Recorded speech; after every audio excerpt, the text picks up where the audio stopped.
Hello friends, कैसे हैं आप लोग। उम्मीद है सभी अच्छे होंगे और पढ़ाई वगैरह कर रहे हो तो पढ़ाई कीजिए अच्छी से, ठीक है। चलो, तो लास्ट लेक्चर में हम लोग सॉल्ट हाइड्रोलिसिस कर लिए थे और कितने टाइप के हुए, 4 टाइप के सॉल्ट हुए थे हमारे पास। लेकिन हाइड्रोलिसिस कितना हुआ, 15 का हुआ। पहला वाला यानी जब salt strong acid strong base का बना तो उसका हाइड्रोलिसिस नहीं हुआ। क्यों? क्योंकि हाइड्रोलिसिस की वजह क्या है कि वो जो है उसका आयंस जो है सॉल्ट के, वो क्या करना चाहिए, वाटर से रिएक्ट करना चाहिए, ठीक है। रिएक्ट करने के बाद वो क्या बनाएगा, सॉल्ट एसिड और बेस बनाएगा। जब हम लोग ने सॉल्ट देखा था स्ट्रॉन्ग एसिड स्ट्रॉन्ग बेस का, तो वो क्या हो रहा था, रिएक्ट नहीं कर रहा था। इसका मतलब वहाँ पर हाइड्रोलिसिस नहीं हुआ। तो इससे हमें एक और बात आसानी से इसका क्वेश्चन हम सॉल्व कर सकेंगे कि जैसे ही देखेंगे सॉल्ट किसका होगा, स्ट्रॉन्ग एसिड स्ट्रॉन्ग बेस का, और हमें अगर पूछेगा कि बताइए सॉल्यूशन का नेचर क्या होगा, तो आप क्या बताओगे, न्यूट्रल होगा और पीएच कितना हो जाएगा, 7 हो जाएगा। लेकिन पीएच 7 देने वक्त थोड़ा सा ध्यान रखेंगे, एकदम 100% इसको पूरा एकदम दिमाग में बैठा लो कि एकदम ध्यान रखना है कि जब भी पीएच पूछेगा तो देखना वहाँ पर टेम्परेचर की तो बात नहीं कर रहा है। अगर टेम्परेचर की बात ना करें तब तो फिर ठीक है, कोई प्रॉब्लम नहीं है, यानी इसका मतलब हम 25 डिग्री वाला वैल्यू लेके चलेंगे। लेकिन अगर जैसे ही कोई टेम्परेचर अगर दे देता है तो हम उसके अकॉर्डिंग बात करेंगे, क्योंकि हम लोगों ने पीएच स्केल में देखा था कि 3 टेम्परेचर अलग अलग टेम्परेचर पे पीएच स्केल अलग अलग आई थी, ठीक है। चलिए, तो एक होमवर्क दिया था, उम्मीद है आप लोग बना लिए होंगे, और ठीक है। चलिए आइए फिर क्लास की शुरुआत करते हैं एक क्वेश्चन के साथ। आइए मिलते हैं इस क्वेश्चन से। कह रहा है सेलेक्ट द कंपाउंड हुज जिसका 0.1 मोलर सॉल्यूशन क्या हो, बेसिक हो। यानी इसमें से चारों में से कोई एक कंपाउंड को सिलेक्ट कीजिए जिसका आपको कंसंट्रेशन क्या होगा, 0.1 मोलर होगा, यानी सभी का वही रहेगा, लेकिन वो उसका नेचर क्या होगा, बेसिक होगा। यानी हमसे पूछा जा रहा है कि इसमें कौन सा कंपाउंड है जिसका सॉल्यूशन का नेचर क्या होगा, बेसिक होगा। तो हम कैसे पता करेंगे? तो इस टाइप के क्वेश्चन को बनाने के लिए सबसे अच्छा तरीका ये है कि जो देखो सॉल्ट ही दिया हुआ है उसको ब्रेक कर देना है। क्या करना है, ब्रेक कर देना है। जैसे देखो इसको ब्रेक करो तो 2 पार्ट में टूटेगा, NH4 प्लस और दूसरा Cl माइनस, ठीक है। अच्छा, अब ये दोनों आया कहाँ से है, तो NH4 आया होगा NH4OH से, जो क्या है, एक वीक बेस है, ठीक है। ये कहाँ से आया होगा, Cl माइनस, ये आया है HCl से, जो क्या है, स्ट्रॉन्ग एसिड है। अब देखो तो यानी ये जो सॉल्ट बना है किससे बना, स्ट्रॉन्ग एसिड और वीक बेस से। तो फिर नेचर किसका ज़्यादा हो, इफेक्ट कौन दिखाएगा, अपना यही दिखाएगा। क्योंकि ऐसे भी आप लोग देखो तो रिएक्ट कौन करेगा, ये रिएक्ट करेगा क्या, किससे, वाटर से। तो क्या बनाएगा, NH4OH, और साथ में H प्लस रिलीज करेगा। Due to release of H plus ion क्या होता है, कंसंट्रेशन क्या H प्लस का बढ़ जाता है और नेचर ऑफ सॉल्यूशन क्या हो जाता है, एसिडिक हो जाएगा। यानी यहाँ पे पहला केस में इसका क्या नेचर होने वाला है, एसिडिक होने वाला है। तो हमें पूछ क्या रहा है, बेसिक, तो ये तो नहीं हुआ, पहला ऑप्शन नहीं होगा। दूसरा की बात करें अगर, तो देखो तो इसमें कौन कौन है, इसमें है एसीटेट आयन और दूसरा है NH4 प्लस। ये कहाँ से आया, ये आया है एसिटिक एसिड से, जो क्या है, एक वीक एसिड है।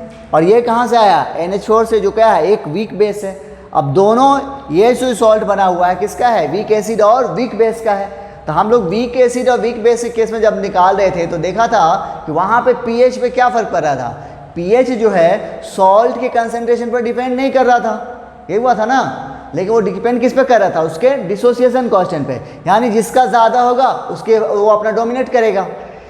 चूंकि दोनों यहाँ पे ऐसा कुछ डेटा दिया नहीं है, तो दोनों क्या है, वीक है, तो हम मान के चलेंगे कि दोनों का डिसोसिएशन का रेट क्या है, सेम है। अगर डिसोसिएशन का रेट सेम है तो डिसोसिएशन कांस्टेंट का वैल्यू क्या आएगा, सेम आएगा,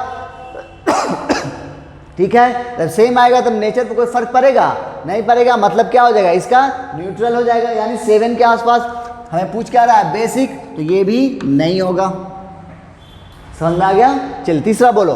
तीसरा देखो तो ये कैसे टूटेगा, NH4 प्लस और SO4 डबल माइनस होगा। ये कहाँ से आया है, ये आया है H2SO4 से, जो ये क्या है, स्ट्रॉन्ग एसिड है।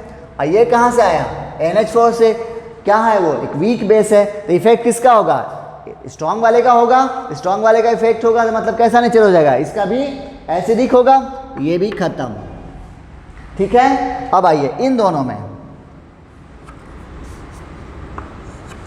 इसमें बोलो ये कहाँ से आया है, दो पार्ट में तोड़ दो इसको भी। एक है एसीटेट आयन और दूसरा सोडियम आयन। तो ये आया है NaOH से, जो क्या है एक स्ट्रॉन्ग बेस है। ये कहाँ से आया है, एसिटिक एसिड से, जो क्या है एक वीक एसिड। तो इफेक्ट किसका ज़्यादा होगा, स्ट्रॉन्ग वाले का इफेक्ट होगा। स्ट्रॉन्ग वाले का इफेक्ट होगा, इसका मतलब इसका नेचर क्या हो जाएगा, बेसिक हो जाएगा। समझ गए, समझ आइए कैसे बनाओगे इसका क्वेश्चन। तो जल्दी से नोट करो, नेक्स्ट क्वेश्चन देखते हैं।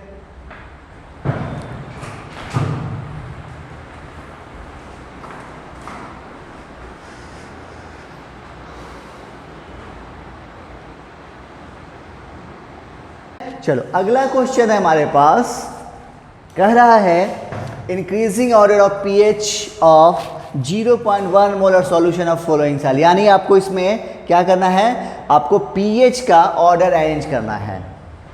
सबका कॉन्सेंट्रेशन आपको दिया हुआ है, कितना सेम है 0.1 मोलर। तो कैसे करोगे, तो अभी हम लोगों ने बनाया एक क्वेश्चन, उसमें क्या किए थे, हम लोग को बेसिक नेचर पता करना था। तो क्या किए थे, सॉल्ट को तोड़ दिए थे, वैसे इसको भी करना है। आइए देखो तो यहाँ पे जो ये सॉल्ट है ये किससे बना, यहाँ पर ऐसे देखो तो तीन ही सॉल्ट है। एक काम करते हैं हम लोग अलग ही ले लेते हैं। एक है NaCl, दूसरा है NH4Cl और तीसरा है NaCN। यही है तीन सॉल्ट।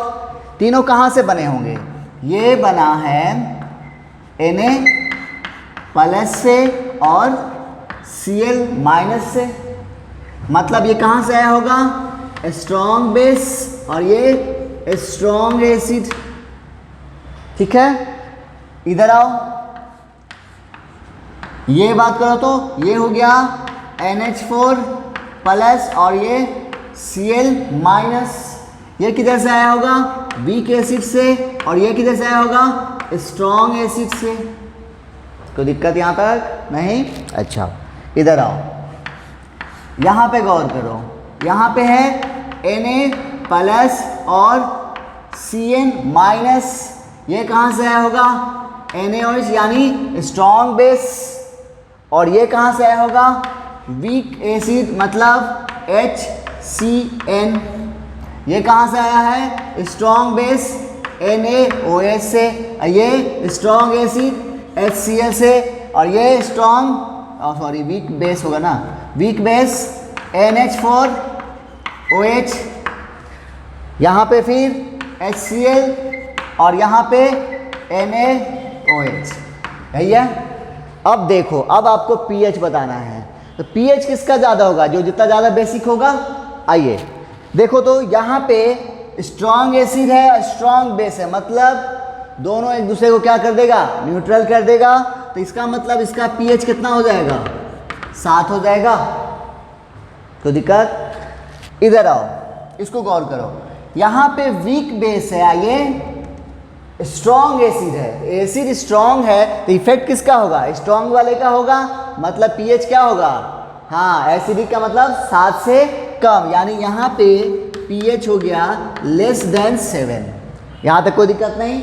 अगला देखो, इसमें देखो स्ट्रॉन्ग बेस है और एसिड कैसा है, वीक है, मतलब इफेक्ट किसका होगा, स्ट्रॉन्ग वाले का। मतलब क्या हो जाएगा, यहाँ पे pH जो होगा 7 से ज़्यादा होगा। तो ये तीनों अरेंज कर दीजिए। अब देखो तो 7 सबसे ज़्यादा pH किसका आ रहा है, NaCN का, उसके बाद NaCl का, फिर NH4Cl का। तो ढूंढो तो कहाँ नज़र आ रहा है, NaCl, NaCN, NaCl और NH4Cl। आंसर सेकेंड हो जाएगा। समझ में आया। तो कैसे बनाओगे, तो इसलिए देखो कंसेप्ट वही होता है, लेकिन क्वेश्चन के कमी नहीं है, कितने तरह के क्वेश्चन तैयार हो सकते हैं। इसलिए खूब क्वेश्चन प्रैक्टिस करो। तो जल्दी से नोट करो, नेक्स्ट क्वेश्चन देखते हैं।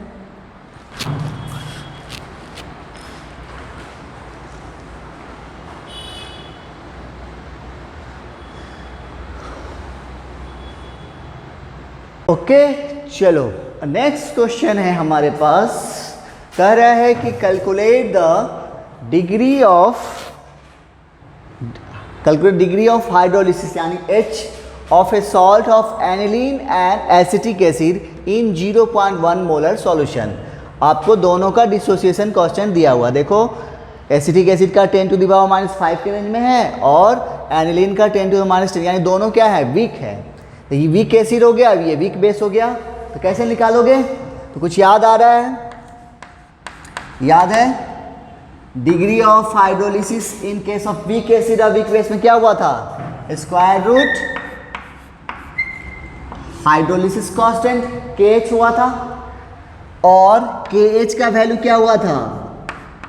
इसका याद करने का तरीका भी बता दिए थे। क्या करना है?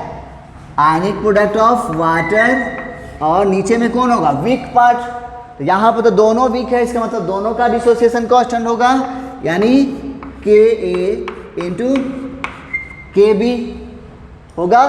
वैल्यू पुट करो, KW का value 10 to the power -14, Ka का value 1.8 into 10 to the power -5 और 4.6 इंटू 10 to the power -10। इसको सॉल्व करोगे तो लगभग ये आएगा 1.2 के आसपास आएगा ये, ठीक है। KH का वैल्यू निकल गया। अब यहाँ से हम H का वैल्यू निकाल सकते हैं। तो H का वैल्यू जब आप रखोगे यानी स्क्वायर रूट KH बराबर अंडर रूट कितना 1.2, तब इसका वैल्यू निकल के आएगा 1.09। अब देखो डिग्री ऑफ हाइड्रोलिसिस का वैल्यू आ रहा है कितना 1.09। इसका मतलब ये हुआ, ये तो 1 से ज़्यादा तो होगा ही नहीं। हाइड्रोलिसिस का वैल्यू जो होगा 1 से हमेशा क्या होगा, डिग्री ऑफ हाइड्रोलिसिस क्या होता है 0 और 1 के बीच में लाई करेगा। तो यहाँ पे 1 से ज़्यादा हो गया, तब तो इसका मतलब क्या हुआ, बोलो ये वैल्यू कैसा हो गया, इनसिग्निफिकेंट हो गया। तब फिर इसका एक्चुअल वैल्यू कैसे निकालोगे? हाँ क्या करोगे, जल्दी से नोट कर लो, फिर आगे बता रहे हैं, क्योंकि हमको क्या करना पड़ेगा, अब आगे चलना पड़ेगा क्वाड्रेटिक इक्वेशन पे।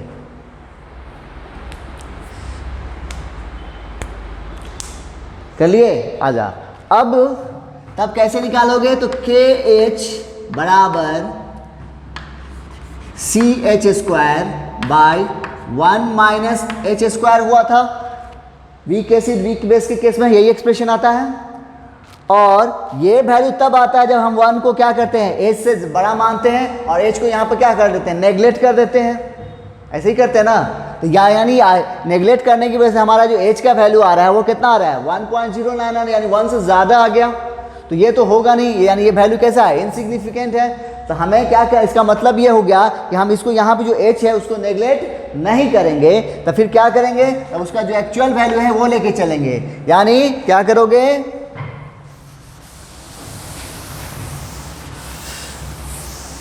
तब KH बराबर CH स्क्वायर बाई 1 - H का स्क्वायर, ठीक है।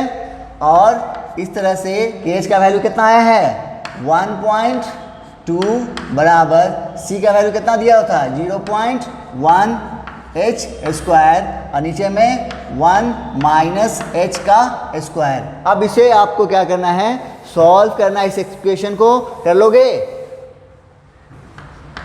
1.2 बराबर ये कितना हो जाएगा ऊपर में 0.1 H स्क्वायर, तो ऐसे ही रहेगा। इसको तोड़ो तो A - B का स्क्वायर क्या हो गया, A square plus B square -2AB यानी 2H, क्या हुआ। अच्छा, अब तो इस तरह से 1.2 plus 1.2 H square minus 2.4 H बराबर 0.1 H स्क्वायर होगा। अब उसको इधर लेके आ जाओ तो क्या हो जाएगा 1.2 H square minus 0.1 H square. उसके बाद -2.4h प्लस 1.2 इक्वल टू 0। ये कितना हो गया, 2 में से 1 गया 1, 1.1 h square minus 2.4h plus 1.20। ये हो गया आपका क्वाड्रेटिक इक्वेशन आ गया। अब यहाँ से आप क्या करोगे, h का वैल्यू निकाल लोगे ना।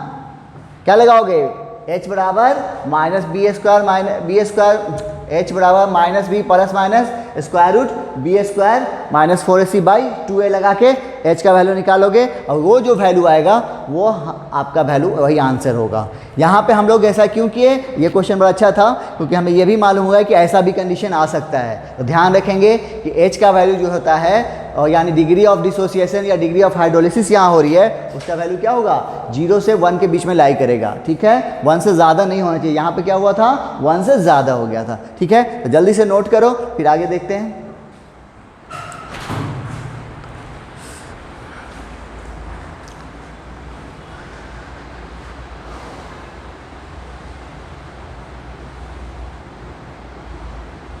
चलो अगला क्वेश्चन है हमारे पास, कह रहा है कि certain weak acid has a dissociation constant आपको दिया गया है।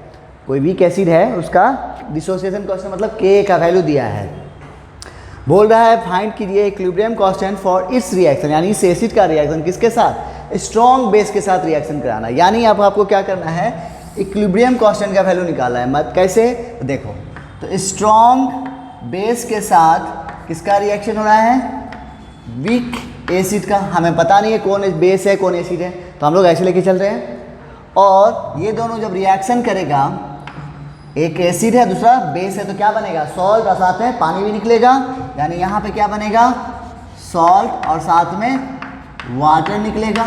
और ये जो सॉल्ट होगा वो किसका होगा, स्ट्रॉन्ग बेस और वीक एसिड होगा ना। हाँ, इसी का आपको K का वैल्यू पूछ रहा है। ठीक है, इस रिएक्शन का इक्विलिब्रियम कांस्टेंट का K का वैल्यू पूछा गया है और यहाँ पे कुछ दिया नहीं है, सिर्फ इसका डिसोसिएशन कांस्टेंट दिया है। तो ये जो सॉल्ट बना है ये किसका बना, स्ट्रॉन्ग बेस और वीक एसिड। तो हम लोग याद है कुछ पढ़ चुके हैं अभी तक कि इन दोनों में से अब इसकी हाइड्रोलिसिस किसकी होगी, स्ट्रॉन्ग बेस की वीक एसिड की, वीक एसिड की हाइड्रोलिसिस होगी। मतलब अब यहाँ पे वीक एसिड का जो पार्ट है, सॉल्ट जो है, यानी ये सॉल्ट क्या करेगा, वाटर से रिएक्ट करेगा और फिर क्या बनाएगा, बोलो वही चीज, स्ट्रॉन्ग बेस और वीक एसिड। तब इस रिएक्शन को हम लोग क्या बोलेंगे, हाइड्रोलिसिस। और इसका हाइड्रो कांस्टेंट क्या आएगा, हाइड्रोलिसिस कांस्टेंट KH। कुछ याद आ गया, ओके। अब इस रिएक्शन को गौर करो और इस रिएक्शन को गौर करो, दोनों में क्या डिफरेंस नजर आ रहा है, बस क्या हुआ है, रिएक्शन रिवर्स हो गई है। और याद आ रहा है कुछ क्या कैरेक्टरिस्टिक्स पढ़े थे केमिकल इक्विलिब्रियम में, जब किसी रिएक्शन को इक्विलिब्रियम पे क्या करते हैं, रिवर्स करते हैं, तो उसका K का वैल्यू हाँ क्या हो जाता है, इन्वर्स हो जाता है। मतलब KH बराबर क्या हो जाएगा, 1/K होगा। और इस तरह से हमें निकालना क्या है, K बराबर 1/KH। अब अगर ये KH का वैल्यू निकल जाए तो K का वैल्यू निकल जाएगा, है ना। तो KH बराबर यहाँ पे जो हाइड्रोलिसिस हुई है वो किसका हुआ होगा, वीक पार्ट का। तब क्या रिलेशन आया था, कुछ याद आ रहा है, KH बराबर KW यानी आयनिक प्रोडक्ट ऑफ वाटर, और नीचे में वीक पार्ट कौन है इसमें, वीक एसिड है, यानी क्या हो जाएगा, KA हो जाएगा। तो देखो तो वैल्यू कितना आ गया, 10 टू दी पावर -14। और K का वैल्यू दिया हुआ कितना, 10 टू दी पावर -4। तो ये कितना हो गया, 10 टू दी पावर -10 आ गया, यानी KH का वैल्यू आ गया। देन तो K बराबर क्या हो जाएगा बोलो, तो 1/10 टू दी पावर -10, ये ऊपर जाएगा तो कितना हो गया, 10 टू दी पावर 10। आंसर देखो तो किधर नजर आ रहा है, C में नजर आ रहा है। और अच्छा क्वेश्चन था ये। एक तरह से यहाँ से एक बात और मालूम हो गया कि इक्विलिब्रियम कांस्टेंट और हाइड्रोलिसिस कांस्टेंट में क्या रिलेशन है, देखो उल्टा रिलेशन है। तो नोट करके एक पॉइंट लिख लोगे, अब क्वेश्चन नोट करो तो फिर लिखवा देते हैं। लिख लिए क्वेश्चन, देख नोट करके एक पॉइंट लिख लोगे,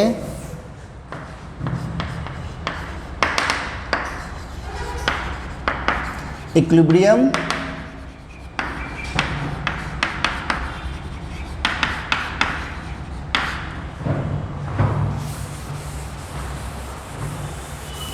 बराबर क्या होता है, 1 बाई हाइड्रोलिसिस कांस्टेंट। ठीक है, चलो जल्दी से नोट करो, फिर नेक्स्ट क्वेश्चन देखते हैं।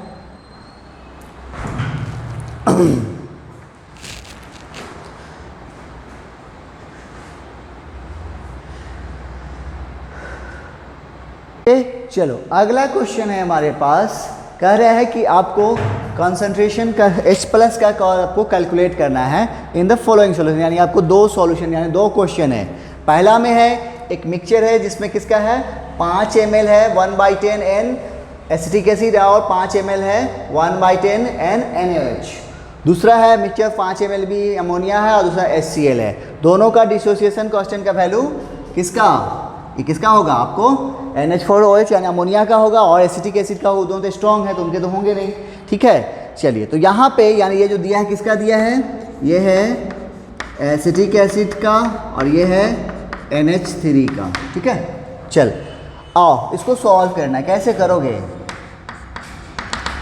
हमें क्या करना है H+ का कॉन्सेंट्रेशन निकालना है। तो पहला केस ले रहे हैं हम लोग, देखो तो इसमें क्या करें, एक मिक्सचर है, मिक्सचर में कौन कौन है, देखो एसिटिक एसिड है और दूसरा NaOH है। तो दोनों के बीच में क्या हुआ, ये एसिड है वो बेस है, तो रिएक्शन होगी, हाँ होगी। चलो रिएक्शन करवा देते हैं। एसिटिक एसिड, देखो इस टाइप ऑफ क्वेश्चन को कैसे सॉल्व करोगे, ये है एसिड और साथ में कौन है बेस है, तो इसके बीच में क्या होगा रिएक्शन होगा। तो रिएक्शन होगा तो क्या बनेगा, बोलो सॉल्ट बनेगा क्या, CH3 सोडियम एसीटेट और साथ में जल भी निकलेगा, है ना।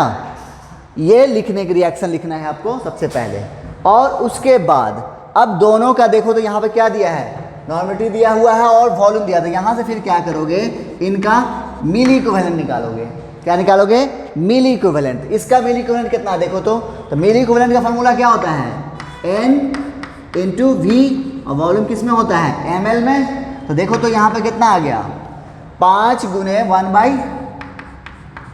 1/10 मतलब 0.5 किसका मिली इक्विवेलेंट एसिटिक एसिड का आ गया 0.5। इसकी बात करें सेम कंडीशन नजर आ रहा है 5 × 1/10, इसका भी आ गया 0.5। तो दोनों का वैल्यू क्या है सेम है, जब सेम है तो ये भी 0 हो जाएगा और ये भी 0 हो जाएगा, यानी पूरा पूरा रिएक्ट करेगा। तो ये खत्म हो गया, ये भी खत्म हो गया, तो ये कितना बना होगा 0.5 बना होगा। यानी यहाँ पे आपको सॉल्ट का मिली इक्विवेलेंट मिल गया कितना 0.5। अब क्या करोगे, अब कहाँ पे लिया जाए, चलो इधर लेते हैं। तो ये तो आपको क्या आया मिली इक्विवेलेंट आया, हमें क्या चाहिए होता है कॉन्सेंट्रेशन। आइए तो कॉन्सेंट्रेशन ऑफ सोडियम एसीटेट बराबर क्या होगा बोलो, मिली इक्विवेलेंट कितना आया है 0.5। और क्या करते हैं फॉर्मूला क्या लेते हैं, यहाँ पे क्या आता है NR × VR। हमको तो NR निकाल रहे हैं, हमको क्या चाहिए अब नीचे में VR यानी रिजल्टेंट सॉल्यूशन का आपको वॉल्यूम चाहिए। तो रिजल्टेंट सॉल्यूशन का वॉल्यूम कितना हो गया 5 ml प्लस 5 ml कितना हो गया 10 ml हो गया।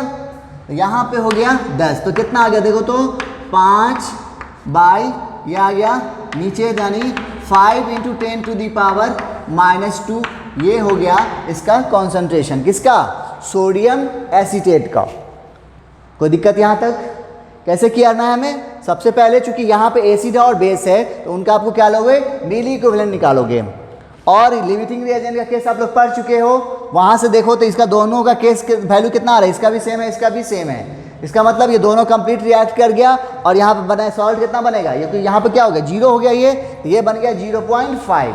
अब इसका कॉन्सेंट्रेशन ये तो चूंकि ये जो आया है 0.5 ये क्या है मिली इक्विवेलेंट है, हमें क्या चाहिए कॉन्सेंट्रेशन, तो क्या लगाओगे NR मिली इक्विवेलेंट बराबर NR इंटू VR, NR यानी रिजल्टेंट नॉर्मेलिटी और इंटू वॉल्यूम रिजल्टेंट वॉल्यूम कितना हो गया 5 और प्लस 5 कितना हो गया 10, तो 10 से डिवाइड किए आपको सोडियम एसिड यानी इसका कॉन्सेंट्रेशन आ गया आपका कितना 5 × 10 का पावर -2 नॉर्मली। ठीक है, अब आइए हमें निकालना क्या है H+ का कॉन्सेंट्रेशन। अब उस सॉल्ट को थोड़ा गौर करो, तो सॉल्ट को गौर कर तो देखो तो क्या दिख रहा है, ये सॉल्ट किसका हो गया वीक एसिड और स्ट्रॉन्ग बेस का हो गया। इसमें हाइड्रोलिसिस किसकी होगी वीक पार्ट की, इसी की हाइड्रोलिसिस होगी ना, और H2O से ये फिर रिएक्ट करेगा और क्या बनाएगा एसिटिक एसिड और साथ में OH- रिलीज होगा, नहीं होगा। अच्छा ये तो रिएक्शन हाइड्रोलिसिस हो गई। अब इसका कॉन्सेंट्रेशन कितना लोगे यहाँ पे C, तो देखो तो सॉल्ट कितना है CH3COO, यानी सॉल्ट क्या होता है स्ट्रॉन्ग इलेक्ट्रोलाइट के जैसा बिहेव करता है, मतलब इसका कंप्लीट डिसोसिएशन होगा कितना CH3COO- और Na+ होगा। अच्छा क्वेश्चन में जरा लंबा खिंच रहा है ना। अब इसका वैल्यू कितना दिया देखो तो 5 × 10 का पावर -2, तो ये कितना मिलेगा 5 × 10 का पावर -2 और ये भी 5 × 10 का पावर -2। यहाँ तक कोई दिक्कत नहीं। अब हमें क्या निकालना है H+ का कॉन्सेंट्रेशन, तो यहाँ तो H तो नज़र नहीं आ रहा है लेकिन OH- नज़र आ रहा है, तो OH- से हम क्या करेंगे इसका कॉन्सेंट्रेशन निकाल लेंगे और यहाँ से फिर H+ का निकाल लेंगे। कैसे देखो तो OH- बराबर क्या होगा, कुछ याद आ रहा है C × H होता है, C 0 0 C - CH CH CH, तो ये हुआ। तो C की जगह पर यहाँ पे कितना है 5 × 10 का पावर -2H। अब H का वैल्यू निकल जाए तो इसका वैल्यू निकल जाएगा, तो KH बराबर क्या होता है CH² होता है ना, हाँ होता है। हम पहला क्वेश्चन बनाएंगे, सेकेंड क्वेश्चन आपके लिए छोड़ेंगे, ठीक है, तो ध्यान से देखो कैसे कर रहे हैं। तो इस तरह से H बराबर क्या हुआ KH/C, ठीक है। अब KH का वैल्यू हमें मालूम नहीं है, तब फिर क्या करोगे KH बराबर याद है यहाँ पे कौन सा पार्ट है वीक पार्ट रिएक्ट कर रहा है, तो कैसे हो जाएगा KW/KA, तो KW का वैल्यू कितना 10⁻⁻14 और KA का वैल्यू कितना दिया हुआ है 10⁻⁻5 शायद दिया है, हाँ 10⁻⁻5 दिया हुआ है, तो ये कितना आ गया 10⁻⁻9 आ गया। अब इसको यहाँ पुट करो तो H बराबर 10⁻⁻9, ठीक है, और C का वैल्यू कितना है 5 × 10 का पावर -2, तो ये कितना हो जाएगा, इस 2 कट गया ऊपर जाएगा यानी 2 × 10⁻⁻8 हो जाएगा। देखो तो इससे ये कट गया कितना होगा 10⁻⁻7, और ये 0.2 में से हमने क्या किया 2 लिया, 0.1 को जो है इसके साथ ले लिया, तो इतना आ गया। तो ये देखो तो कितना आ गया 1.41 × 10⁻⁻4 आ गया। ये क्या आ गया H का वैल्यू आया। हमें अभी निकालना क्या है, बड़ा लंबा खिंच गया, ठीक है। अब हमें OH- की जगह पर रख सकते हैं, देखो तो OH- की जगह पे क्या है 5 × 10 का पावर -2 × H। H का वैल्यू कितना आया है, यहाँ आया है 5 गुने 10 का पावर -2 इंटू h का वैल्यू है 1.41 इंटू 10 टू द पावर -4। अब इसको सॉल्व करो, यहाँ पे कुछ आएगा, मान लो x वैल्यू आया। अब उस x वैल्यू से क्या करोगे, h प्लस का वैल्यू निकाल लोगे। कैसे, KW और नीचे में OH माइनस का कॉन्सेंट्रेशन, यहाँ से जो वैल्यू आएगा वो आपको h का वैल्यू निकाल देगा। समझ में आया कैसे निकला? तो ये हमने एक क्वेश्चन का निकाला है, दूसरा क्वेश्चन में आपको खुद निकालना है। लेकिन ध्यान रहे उसमें एक क्या है, अमोनिया है और साथ में कौन है, एसिड है। एसिड कैसा है, स्ट्रॉन्ग है। कौन है, HCl है। और बेस कैसा है, वीक है। तो बनेगा क्या, NH4Cl बनेगा। तो सॉल्ट क्या बनेगा, NH4Cl। अब समझ में आ गया, फर्दर आपको करना है, उसका आंसर निकाल लोगे। तो देखो थोड़ा सा ध्यान रखना है, इस फार्मूला से रखोगे याद तो आपका क्वेश्चन फास्ट बनेगा। ठीक है, फार्मूला याद रखने के लिए कोई पर्टिकुलर टाइम निकाल के फार्मूला याद नहीं किया जाता है, जैसे बायोलॉजी याद करते हैं। इसके लिए आपको क्या करना है, खूब क्वेश्चन प्रैक्टिस करनी है और इससे क्या होगा, अपने आप वो फार्मूला याद हो जाएगा। क्वेश्चन सॉल्व करने वक्त एकदम ध्यान रखना है, क्या करोगे कि पहले एक बार आपको रिवाइज कर लो थ्योरी, और आप लोग नोट्स अच्छे से तैयारी कर रहे हो ना, नोट्स, हाँ सबको एकदम ध्यान से अच्छे तरह से नोट करो। जैसे क्लास में पढ़ाई होती है वैसे ही हमें आपको क्या करना है, ऑनलाइन भी हमें वैसे ही पढ़ना होता है। बस आपको नोट्स अच्छे तरह से तैयार करना, ताकि फिर आप बार बार आप वीडियो नहीं देख सकते ना, इसलिए उसको रिवाइज करने के लिए ज़रूरी होता है। तो जल्दी से नोट करो, फर्दर देखते हैं।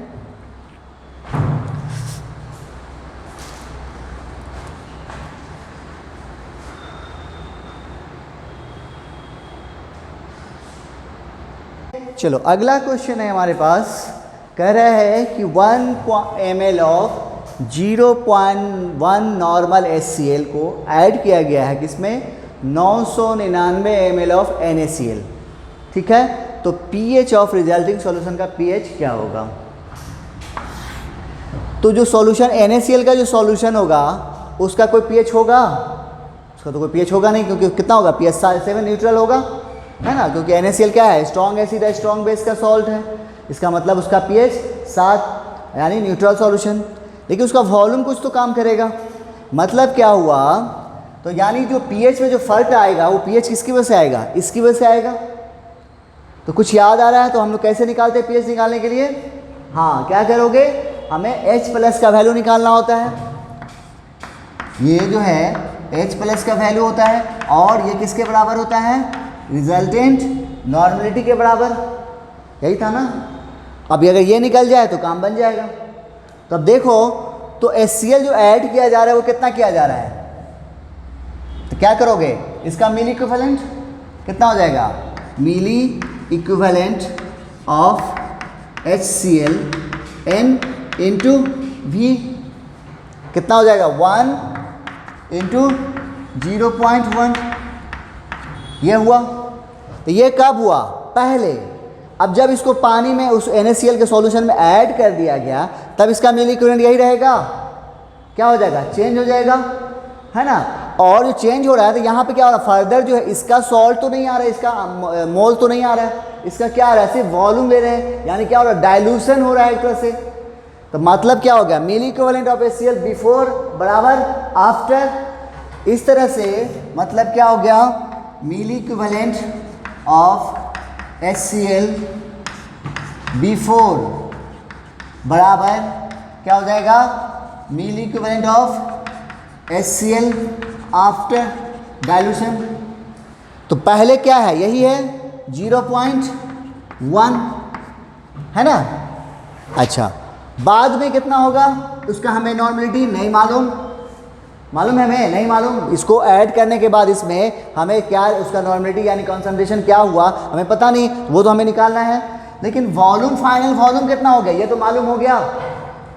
1 ml हम लोग ऐड कर रहे हैं, पहले से कितना है 999, तो टोटल कितना हो गया 1000, यानी यहाँ पे हो गया 1000। तो इधर से देखो तो n निकल गया कितना 1/10 का पावर 4, मतलब 10 का पावर -4, यानी आपको रिजल्टेंट सॉल्यूशन की नॉर्मलिटी आ गई कितनी, 10 टू द पावर -4 आ गया। तो इस तरह से H प्लस बराबर कितना हो गया, 10 टू द पावर -4। तो pH बराबर कितना हो गया, बोलो 4। आंसर देखो तो कहाँ नज़र आ रहा है, सेकेंड ऑप्शन। ठीक है, चलो तो ये था आपको सॉल्ट हाइड्रोलिसिस और उस पर कुछ क्वेश्चन, तो जल्दी से नोट करो। फिर एक और बच गया है एम्फीप्रोटिक एनाइंस की हाइड्रोलिसिस कर देते हैं और उसका पीएच निकाल लेते हैं।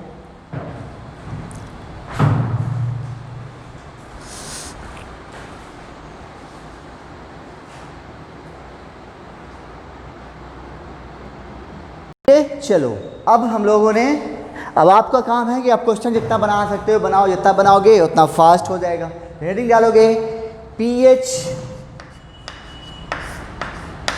कैलकुलेशन ऑफ एम्फीप्रोटिक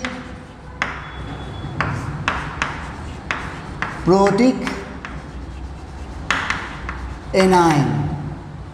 इस टर्म से तो हम लोग पहले ही मिल चुके हैं। एम्फीप्रोटिक के बारे में क्या होता है, कुछ बोलो,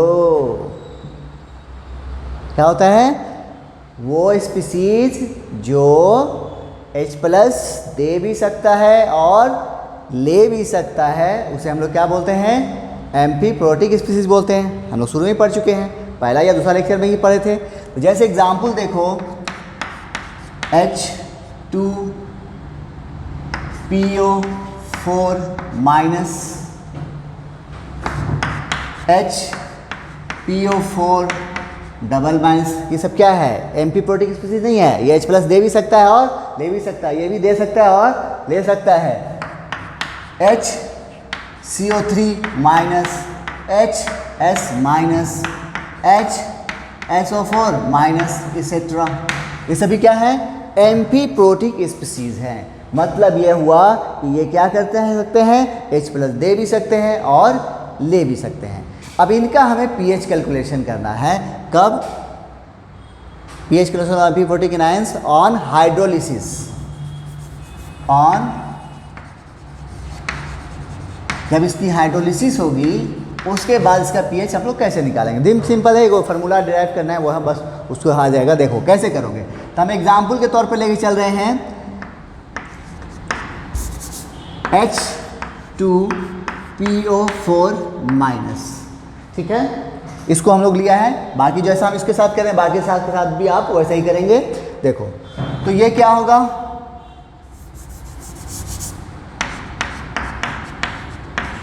H2O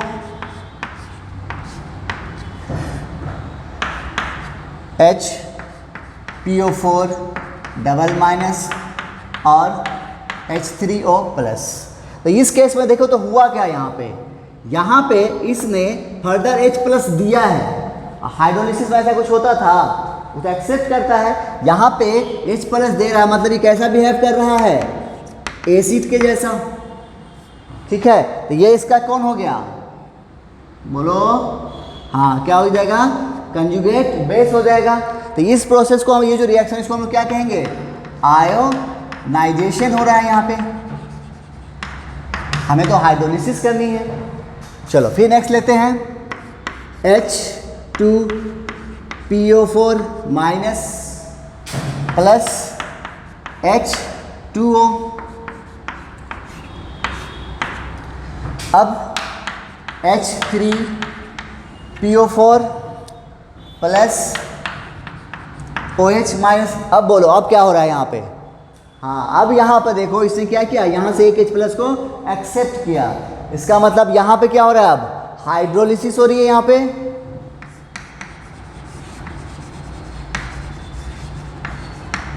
पे क्या हुआ? हाइड्रोलिसिस हुआ। पहला केस में क्या हुआ? आयनाइजेशन। हमको करना क्या है? हाइड्रोलिसिस। जब इसकी हाइड्रोलिसिस हुई, किसकी? इसकी। ये कौन है? एम्फीप्रोटिक स्पीसीज है। तो क्या बना? फॉस्फोरिक एसिड बना है। अब इसी से हमें पीएच निकालना है, तो जल्दी से नोट करो, ऊपर मिटाते हैं फिर।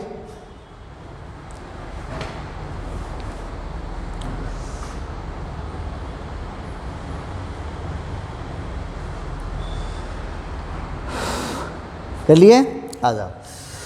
तो हाइड्रोलिसिस जब ने हम एम्फीप्रोटिक स्पीसीज का किया तो हमें क्या मिला? यहाँ पे H3PO4 यानी फॉस्फोरिक एसिड।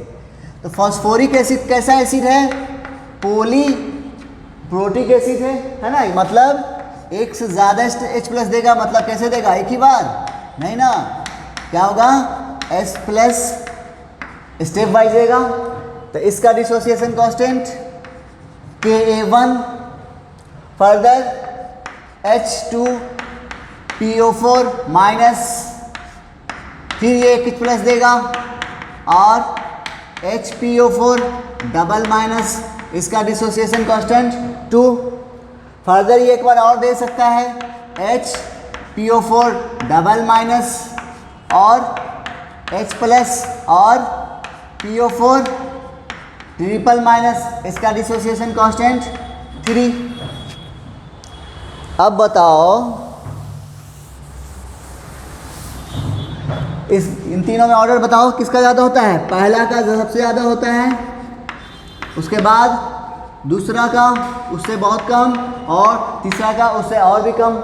यही ऑर्डर है डिसोसिएशन कांस्टेंट का। हमें क्या निकालना है, पीएच। तो आ जाओ किसका, एमपी किसी का निकालना है ना।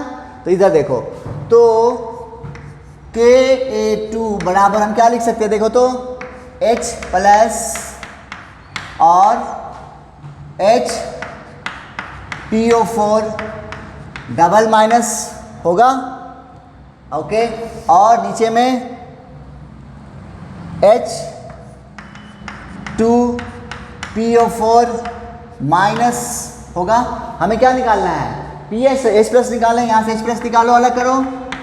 H प्लस बराबर क्या हो जाएगा, Ka2 इंटू H2PO4 माइनस और नीचे में HPO4 डबल माइनस। ये कहाँ से आ गया, यहाँ से आया। फिर फर्दर यहाँ से निकालो के, ये इसको इक्वेशन 1 रखो,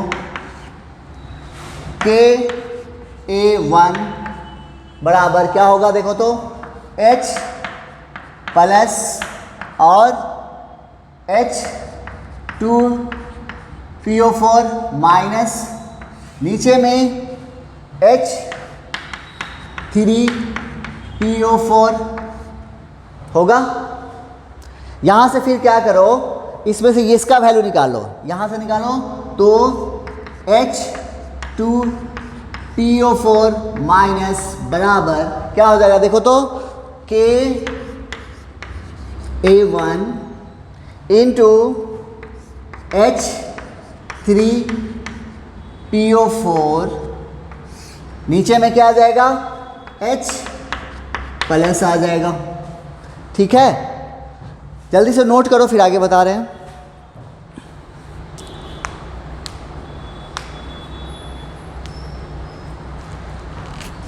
कर लिए, आजा। अब इस वैल्यू को इक्वेशन 1 में रखो, इसको इक्वेशन सेकेंड ले लो। तो इस तरह से देखो तो H प्लस बराबर क्या हो जाएगा, क्या देखो तो Ka2 है और H2PO4 माइनस का वैल्यू निकाल चुके, रखो वहाँ पे। तो क्या हो जाएगा, Ka1 और H3PO4 और नीचे में H प्लस और वहाँ पे पहले से कुछ है, देखो हाँ, 1 बाई H2PO4 माइनस, यही है। ठीक है, ये तो निकल गया। इस H प्लस को इधर ले जाओ तो क्या हो गया, H प्लस का स्क्वायर बराबर Ka1 into Ka2 into H3PO4 और नीचे में H2, यहाँ पे क्या था जी, HPO4 माइनस 2 है ना, HPO4 double minus, HPO4 double minus, यही है। ठीक है, अब होता यहाँ पे क्या है, देखो यहाँ तक तो हम लोग आ गए हैं। अब तो हम लोग किसका निकाल रहे हैं, एम्पी प्रोटिक का। यहाँ पे कौन सा एम्पी प्रोटिक है, H2PO4 माइनस। इसके H प्लस देने की रेट, तो H प्लस देगा तो क्या बन जाएगा HPO4 डबल माइनस, इस एम्फी प्रोटीन की H प्लस देने की रेट और H प्लस लेने की रेट दोनों बराबर होती है। इसकी H प्लस देने की और लेने की दोनों की रेट क्या है, बराबर है। तो जब ये लेगा तो इधर क्या बनेगा H3PO4 बनेगा। अगर इन दोनों के बनने का रेट बराबर है तो दोनों का कंसंट्रेशन भी क्या होगा, हाँ क्या होगा, बराबर होगा। मतलब कंसंट्रेशन ऑफ, इसको आप नोट करके लिखोगे H3PO4 बराबर क्या हो जाएगा HPO4 डबल माइनस हो जाएगा। अब इस वैल्यू को देखो तो हम लोग जो निकाले हैं H प्लस के बराबर में क्या आ रहा है, देखो तो इस तरह से H प्लस का स्क्वायर बराबर, ये दोनों वैल्यू बराबर हो गया, ये दोनों क्या हो गया, कट नहीं जाएगा।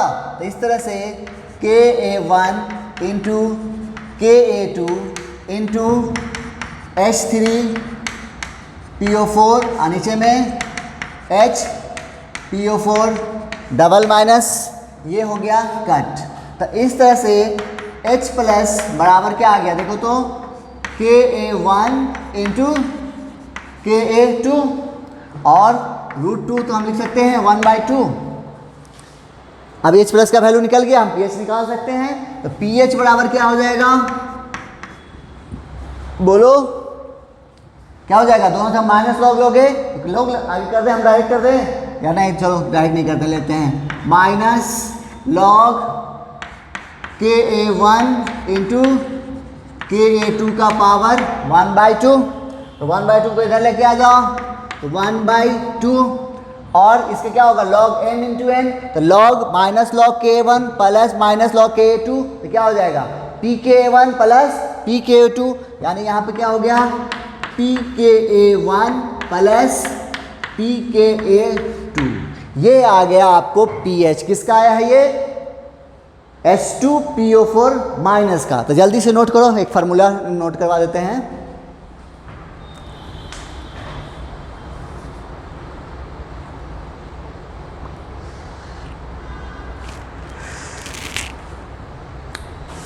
ठीक है, इस तरह से अब हमारे पास फार्मूला डिराइव हो गया।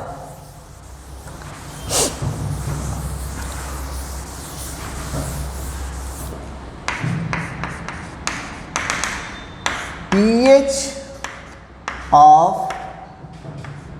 H2PO4 माइनस या HCO3 माइनस या HS माइनस आफ्टर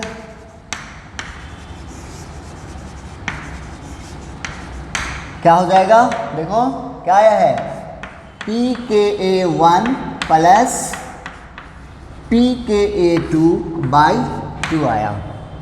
ये आ गया पहला फार्मूला। यहीं पे अगर फर्दर पूछ देता है pH ऑफ, इसका क्या हो गया, यहाँ से H प्लस और निकाल सकते हैं, तो क्या हो जाएगा HPO4 डबल माइनस, इसका अगर पूछेगा आफ्टर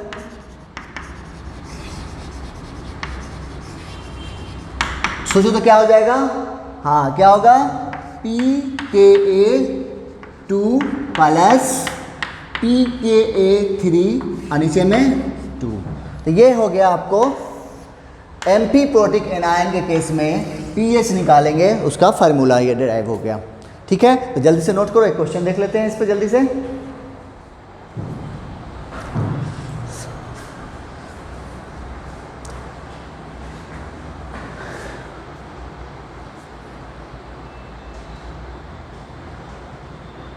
ओके चलो, तो हमने क्या कर लिया, एम्फी प्रोटिक एनायन के केस में pH कैसे निकालेंगे। तो उसमें देखो एक चीज़ और भी नज़र आ गया वहाँ पे, कि वहाँ पे क्या सिर्फ डिसोसिएशन कांस्टेंट नज़र आ रहा है, यानी उसके कॉन्सेंट्रेशन से कोई मतलब उस पर नहीं होगा। किसके, एम्फी प्रोटिक एनायन के केस में पीएच जब हम निकालेंगे तो वो एम्फीप्रोटिक एनायन के कॉन्सेंट्रेशन पे कोई फ़र्क नहीं, उसका कंसंट्रेशन पीएच पे कोई फ़र्क नहीं डालेगा।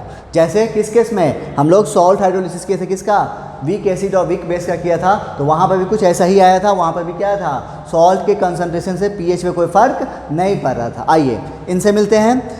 तो पहले सब फिर क्या करोगे, सबसे पहले पता करना आप लोग, सबसे पहले फाइंड करो कि वो दिया जो है वो है क्या, ठीक है। देखो तो हमको फिर पीएच निकालने के लिए बोल रहा है और 0.1 मोलर कंसंट्रेशन दिया है और सॉल्ट दिया हुआ NaHS। तो NaHS जो है ये आया कहाँ से होगा, देखो तो Na प्लस और HS माइनस। तो ये जो है ये क्या है, एम्फीप्रोटिक स्पीसीज नहीं है, यानी ये फर्दर H प्लस दे सकता है, तो क्या हो जाएगा H डबल माइनस, और H प्लस लेगा तो क्या हो जाएगा H2S। ये क्या हो गया, एम्फीप्रोटिक हो गया। इसका मतलब इसका पीएच क्या हो जाएगा, बोलो जल्दी से, हाँ क्या हो जाएगा, pKa1 प्लस pKa2/2। देखो तो वैल्यू दिया हुआ है, वहाँ पे pKa नहीं दिया है, वहाँ क्या दिया हुआ है, Ka दिया है। तो Ka अब pKa में क्या रिलेशन है, क्या करते हैं, माइनस लॉग ले लेते हैं, मतलब यानी क्या हो जाएगा minus log Ka1 plus minus log Ka2/2। Value put करो तो देखो तो माइनस लॉग Ka1 का वैल्यू कितना है 10⁻⁻5 प्लस माइनस लॉग इसका वैल्यू दिया है 10⁻⁸/2। तो देखो तो कितना आ गया इसका कितना हो जाएगा, minus minus plus 5 log 10, log 10 का वैल्यू 1, तो यहाँ हो गया 5 प्लस यहाँ माइनस माइनस प्लस और 8 log 10, 8 log 10 का वैल्यू 1, तो कितना हो गया 8 अब बाई 2, 8 5 13/2 6.5। ये था आपका आंसर किसका, एम्फीप्रोटिक स्पीसीज का। जब हम लोग ने HS माइनस का निकाला है तो हमारा आंसर आ गया 6.5। तो ये था एम्फीप्रोटिक एनायन के कैसे हम लोग पीएच कैसे निकालेंगे, ठीक है। इस पर बहुत कम क्वेश्चन आते हैं, इसलिए मैं क्वेश्चन ज़्यादा नहीं मिल पाते हैं इसके, लेकिन जो भी है उसका ये बस ये जब भी आता है यही हल्का सा फार्मूला है, ध्यान रखना, बस फार्मूला ध्यान रखना कि किसका पूछ रहा है। जैसे हम लोगों ने देखे होंगे H2PO4 का भी अलग आया है और HPO4 डबल माइनस का अलग आया है, उसको ध्यान रखना है, ठीक है। चलिए तो ये था आपको एम्फीप्रोटिक के केस में हम लोग कैसे पीएच निकालेंगे वो आ गया।